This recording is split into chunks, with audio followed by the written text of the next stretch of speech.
Futurama comic issue 43. Fry says while at a restaurant with Leela that he wants some fish, and Leela says that's rude just because his waiter is a fish person, and he's thanked for treating her to dinner.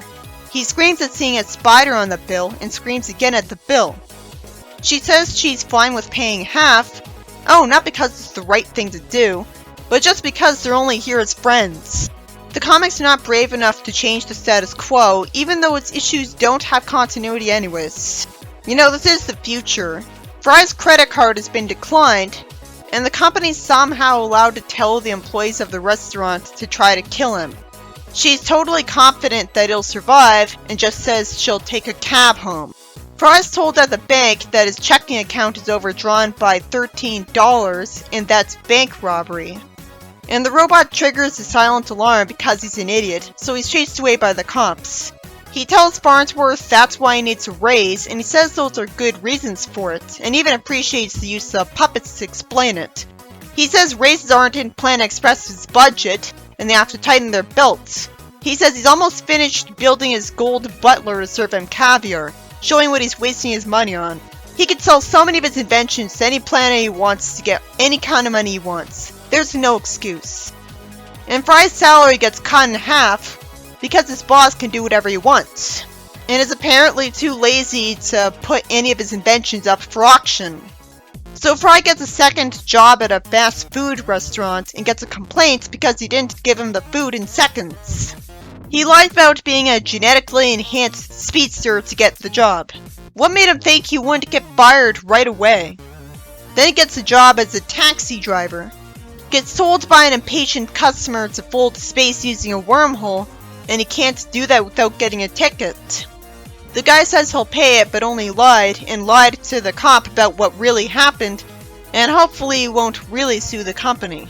Sadly, instead of us seeing him get hit by a meteorite, Fry's desperate enough to try to sell the internet on a ton of books to people door to door. He can't even sell lemonade because some lemonade aliens get mad at him for having lemons on the desk, and he somehow thinks they'll believe his lie. Fry takes a nap and dreams that his friends are calling him a failure and he's stuck to the floor. He thanks someone for freeing him and sees the person's knife cut through diamond in a tomato. He can't read the paper because he's dreaming, and he's being sold some steak knives because it's one of those ads that are forced into people's dreams. I hated that concept in the show, too. Everyone would get mad and force that to stop. People would be lobbying the politicians to force that to stop, even if the politicians themselves didn't have to deal with that. Fry thought it was a good idea to buy stuff from him, even despite his low funds, when go figure, when you buy from a real salesman in your dream, you buy it for real. He sees the package's company name and goes over to it. The salesman says it's such a boring job that he just quit, and he'll leave as soon as he stops being too lazy to get up. Then someone welcomes Fry to the world of the dreaming, and is told to put his tie and badge on and turn off the smoke machine, and thankfully his text bubble becomes a normal color. Fry's conveniently hired on the spot without a job interview and resume, and a helmet is put on him that'll put him to sleep and send his mind to someone else's dream. If he thinks about an item, it'll appear, and he'll have the reader unit in his hand in real life, and the dreamscape. And when he wants to leave, he can press the button. Won't people drop it in their sleep? Every time? And go figure, he's in the dream of someone he knows. Out of all the different people in the universe. Zap's disturbed that he's in his romantic dream, and says amusingly, "You think you can trust your own subconscious? Well, at least you're not Kip again." For no reason, Fry doesn't immediately say he's here to sell him something, and instead tries to cheer him up by saying that a woman will be showing up very shortly who'd like a nice present. This is a clever excuse for him to think up on the spot for him to buy some plates. Then after Zap's date shows up and looks like him, which he's fine with, Fry screams at being in a hospital room in Zoidberg's dream as Zoidberg's whale ears are burning in the microwave. Somehow Fry wastes time screaming instead of telling him he's here to sell him stuff immediately. Then hospital dramas are mocked because someone calmly suggests that they keep trying things until they almost kill him, and they save him in the last 5 minutes while they build romantic tension between her and Zoidberg through insults. It'd be lame if most of them were like that. Zoidberg apologizes, and Fry says he has a device that'll keep his food fresh for years called a seafood dehydrator. Zoidberg thinks that'll save his money because he'll make his own seahorse jerky. Hey, if people can't even read while in a dream, how are people supposed to not only write, but also remember their credit card number without the card in a dream? I think most people would have to read their credit card to know their credit card number. Fry makes a sale and sees a giant pink teddy bear breathe fire at some buildings. And it gets taken to safety by Amy the superhero, who's stupid when it comes to hiding her secret identity. She also wastes time by stupidly telling the bad guy to stop his teddy rampage, as if that'll make him stop, rather than just hitting him. Fry compliments her outfit and sells her hair scrunchies. She thanks him, revealing that she knows his name, and Fry gets warped to a Madison Square Garden and assumes he's in a band stream. I guess that means he's not, since the character told me what he was expecting in a comedy. He hopes it's the Spice Girls' heads because he could sell them a spice rack. Oh good, it's Leela instead. Fry decides to go home and make her dream to become a singer come true under the sad delusion that it'll make her want to date him. He says he made a few calls and it costs $100,000 a night to rent the garden. He has to beg Bender for help, and he says he'll talk to the owner because he owes him a favor for not setting the place on fire. But what if Leela's a bad singer or too scared to sing? Isn't it immediately obvious that'd be the case? Fry's told he needs $1,000 tomorrow, as I'm just sad at how the plot's only progressing the way it is because of stupidity. Fry made his boss laugh off screen asking for an advance, and to make $700 in a day, he'll have to make a lot more sales. So he does so. I assume the reason people will buy in their dreams, despite knowing they'll buy it for real, is that they forget. Or people are more suggestible in a dream, because they don't remember how their finances are there. Farnsworth dreams that he's a king in the meeting of the Knights of the Periodic Table. Hermes already released the boiling oil on Fry. That's overly dark. Unless Fry isn't lying when he says it was lukewarm. He sells him a fondue set because molten cheese would be better. How is it lukewarm anyways? He sells an alien a device to give him abs, and gets brainwashed by the Hypnotoad to give him stuff for free, unfortunately. You'd think everyone would have a Hypnotoad. Leela tells Fry that she doesn't like surprises and gets brought over to the Madison Square Garden. And says this is a lot like the recurring nightmares she has, which makes me frustrated at the writing mistake of an entire plot caused by people not communicating, just because he wanted it to be a surprise. Leela says she has a nightmare about stage fright and stays quiet in front of the crowd of people, which is the smart thing to do because she might not be able to sing well. Someone's mad because the crowd was told they had free tickets to go see a Miley Cyrus concert. Farnsworth says that Leela's in a terror coma, but that's nonsense. Really, she's just pretending to avoid facing her fear. Bender says he's a magician while pulling out a top hat and asks for a $100 bill. He thanks the person he stole from and wants a diamond necklace. The employee tells Fry that he wouldn't normally let Fry use the machine for non-work reasons, but he's trying to get fired. Why doesn't he just quit? Fry wants to get sent back to Leela as she's dreaming about people throwing fruit at her for singing badly. Fry holds her hands and says that everyone in the audience wants to hear her and loves her, and somehow he manages to make the audience all look like him, which makes her sing, and it cuts ahead to everyone clapping, even in real life. She only got a third encore because Bender told the audience that the more encores they ask for, the more likely it is that he's going to return their stuff. We don't know how well she can sing, so maybe Bender is evil to save the day here. If that happened a lot more often, I wouldn't resent him as much. He's called a good friend, and Leela thanks Fry for helping her get over her biggest fear. I guess that's gonna be a bad thing and he'll hate her singing to him later. She tells Fry to come over to her place for dinner tomorrow. Fry calls her beautiful the next night, and she thanks him and has a stupid idea of showing him a giant spider. She wanted to help him get over his fear of spiders, but she should have known he'd run away. The story ends with the spider hoping he'll still get paid, which had me smiling. Futurama comic, issue 44.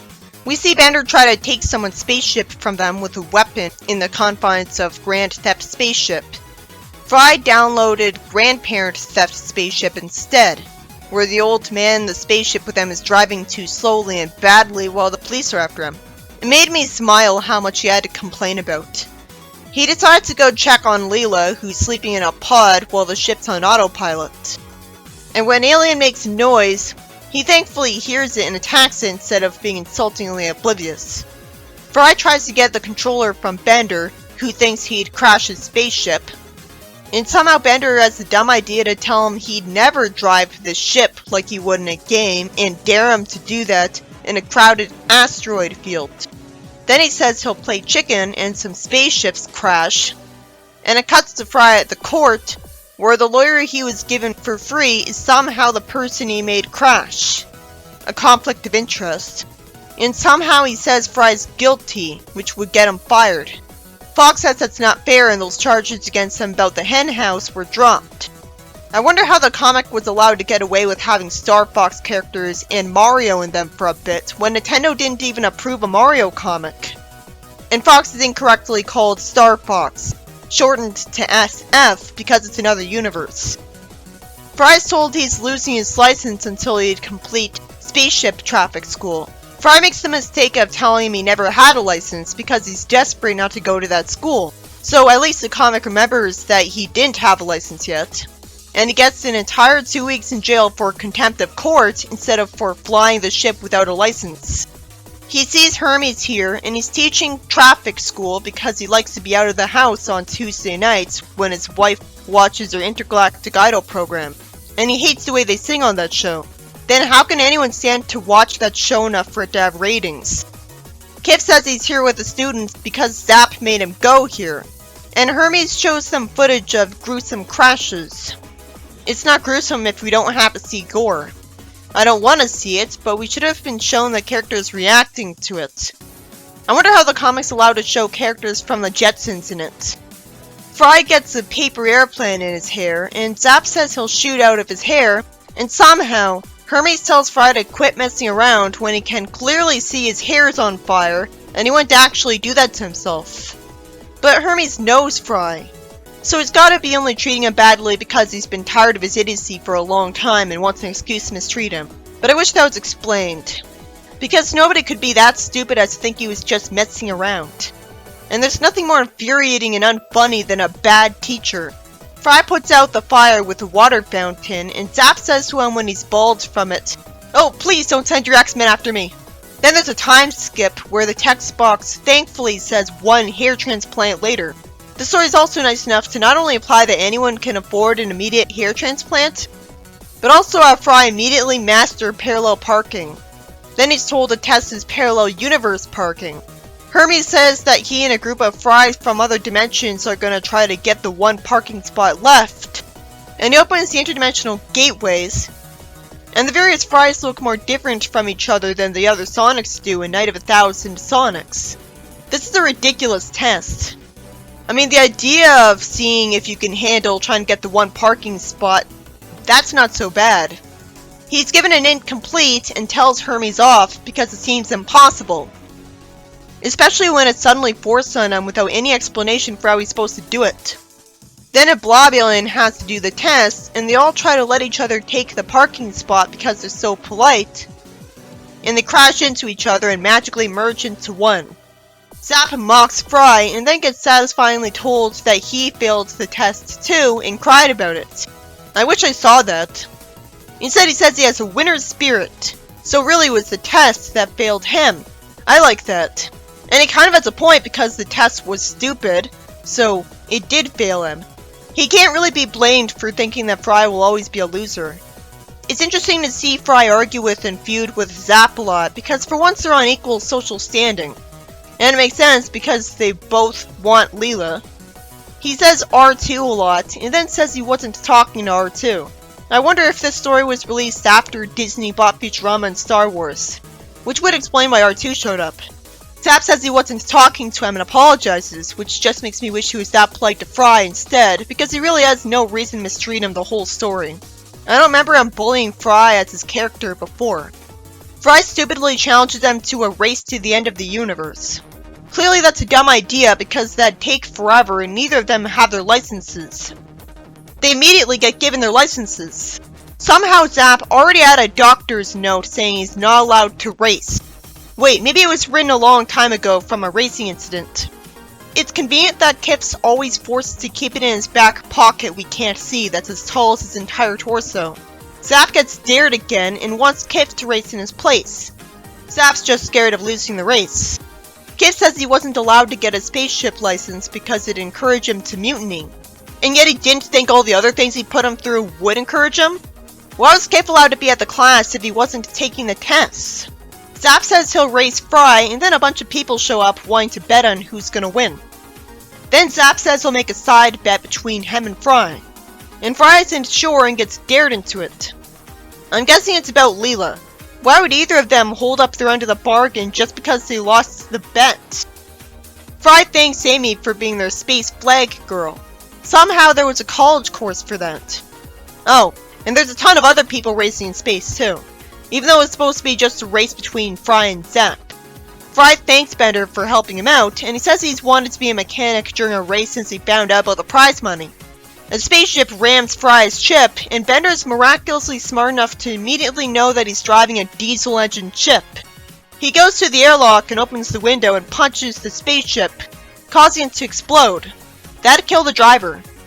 Leela leaves the pod and sees the data on her wrist and realizes that she's been in suspended animation for 3 weeks. Won't she get forgotten about every time?